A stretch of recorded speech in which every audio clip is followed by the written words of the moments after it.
شہزادہ سلیم 30 اگست 1569 کو فتح پور سیکری میں اکبر اور اس کی پسندیدہ ملکہ مریم الزمانی کے ہاں پیدا ہوئے۔ جب اکبر کو یہ خبر ملی کہ اس کے سردار ہندو بیوی دوبارہ بچہ پیدا کرنے والی ہے تو سیکری میں شیخ سلیم چشتی کی رہائش گاہ کے قریب ایک شاہی محل کے قیام کا حکم جاری کیا گیا، جہاں مہارانی آس پاس کے آرام سے لطف اندوز ہو سکے۔ مریم کو وہاں قائم محل میں منتقل کر دیا گیا۔ وہ اپنے والد کی وفات کے 8 دن بعد جمعرات 3 نومبر 1605 کو تخت نشین ہوا۔ سلیم نور الدین محمد جہانگیر بادشاہ غازی کے لقب سے تخت پر چڑھا اور اس طرح 36 سال کی عمر میں 22 سالہ دور حکومت کا آغاز ہوا۔ 1606 میں خسرو مرزا کو شکست ہوئی اور آگرہ کے قلعے میں قید کر دیا گیا۔ جہانگیر اپنے تیسرے بیٹے شہزادہ خرم کو اپنا پسندیدہ تصور کرتا تھا۔ سزا کے طور پر خسرو مرزا کو اس کے چھوٹے بھائی کے حوالے کر دیا گیا اور اسے جزوی طور پر اندھا کر کے قتل کر دیا گیا۔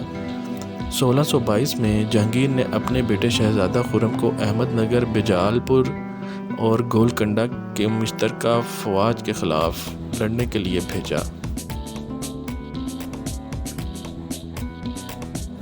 اپنی جیت کے بعد شہزادہ خرم اپنے والد کے خلاف ہو گیا اور اقتدار کے لیے بولی لگائی۔ اپنے بڑے بیٹے خسرو کی بغاوت کے ساتھ ہی جہانگیر اپنے خاندان کے اندر سے بغاوت کو شکست دینے اور اقتدار کو برقرار رکھنے میں کامیاب ہو گیا۔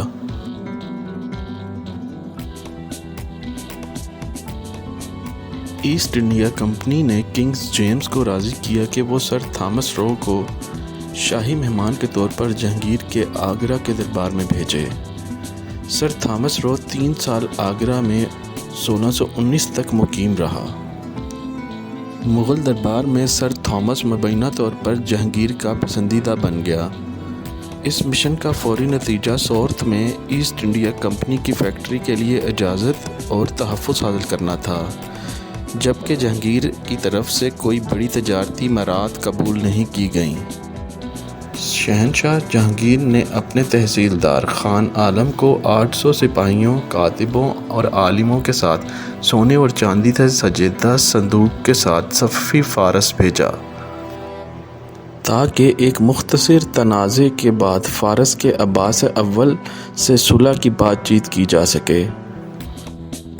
قندھار کے آس پاس کے علاقے میں 1626 میں جہانگیر نے صفویوں کے خلاف عثمانیوں، مغلوں اور ازبکوں کے درمیان اتحاد پر غور شروع کیا، جنہوں نے قندھار میں مغلوں کو شکست دی تھی۔ یہاں تک کہ اس نے عثمانی سلطان مراد کو ایک خط بھی لکھا، تاہم 1627 میں اس کی موت کی وجہ سے جہانگیر کی خواہش پوری نہ ہو سکی۔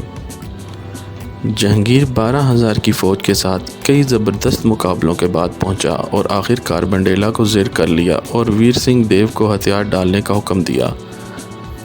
فاتح جہانگیر نے 26 سال کی عمر میں اورچھا میں مغلوں کے مشہور قلعہ جہانگیر محل کو اپنی فتح کی یاد منانے اور اس کی تعظیم کے لیے مکمل کرنے کا حکم دیا۔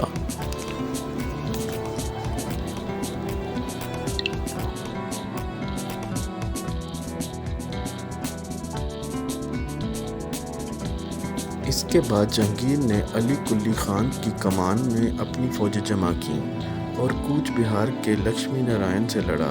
اس کے بعد لکشمی نارائن نے مغلوں کو اپنے سرپرست کے طور پر قبول کیا اور انہیں نذیر کا خطاب دیا گیا۔ 1613 میں پرتگالیوں نے مغل بحری جہاز رحیمی کو پکڑ لیا، جو سورت سے 1 لاکھ روپے کا ایک بڑا سامان لے کر روانہ ہوا تھا، اور حجاج جو سالانہ حج میں شرکت کے لیے مکہ اور مدینہ جا رہے تھے۔ رحیمی جہاز جہانگیر کی والدہ اور اکبر کی پسندیدہ ساتھی مریم الزمانی کی ملکیت تھی۔ اسے اکبر نے ملکہ ہند کا خطاب دیا تھا اور بعد میں جہانگیر کے دور میں بھی اسی کے نام سے جانا جاتا تھا۔ رحیمی جہاز بحیرہ احمر میں چلنے والا سب سے بڑا ہندوستانی بحری جہاز تھا۔ جب پرتگالیوں نے سرکاری طور پر جہاز اور مسافرین کو واپس کرنے سے انکار کر دیا تو مغل دربار میں شور برپا ہو گیا۔ اور غم و غصہ اس حقیقت سے مزید بڑھ گیا کہ جہاز کا مالک اور سرپرست کوئی اور نہیں بلکہ موجودہ شہنشاہ کی محترم والدہ تھی۔ جہانگیر خود ناراض ہوا اور پرتگالی قصبے دامن پر قبضہ کرنے کا حکم جاری کیا۔ اس نے مغل سلطنت کے اندر تمام پرتگالیوں کو گرفتار کرنے کا حکم دیا۔ اس نے مزید گرجا گھروں کو ضبط کر لیا جن کا تعلق جیسوٹ سے تھا۔ ریاست کشمیر کا ضلع کشتواڑ بھی فتح ہوا۔ جہانگیر کشمیر اور کابل کا دورہ کر کے اپنی صحت بحال کرنے کی کوشش کر رہا تھا۔ وہ کابل سے کشمیر گیا لیکن سخت سردی کی وجہ سے واپس لاہور آنے کا فیصلہ کیا۔ کشمیر سے لاہور کے سفر میں جہانگیر 1627 میں بھمبر کے قریب انتقال کر گیا۔ اس کے جسم کو محفوظ کرنے کے لیے انتڑیوں کو ہٹا دیا گیا۔ اس کو کشمیر میں بھمبر کے قریب باکسر قلعے میں دفن کیا گیا۔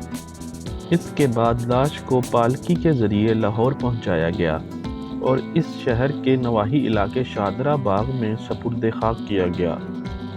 جہانگیر کا خوبصورت مقبرہ آج سیاحوں کی توجہ کا مرکز ہے۔ جہانگیر کے بعد اس کا تیسرا بیٹا شہزادہ خرم تخت نشین ہوا، جو شاہ جہان کے نام سے جانا جاتا ہے۔ ویورز، مزید انفارمیٹیو ویڈیو دیکھنے کے لیے ہماری ویڈیوز کو لائک اور چینل کو سبسکرائب کریں۔ شکریہ۔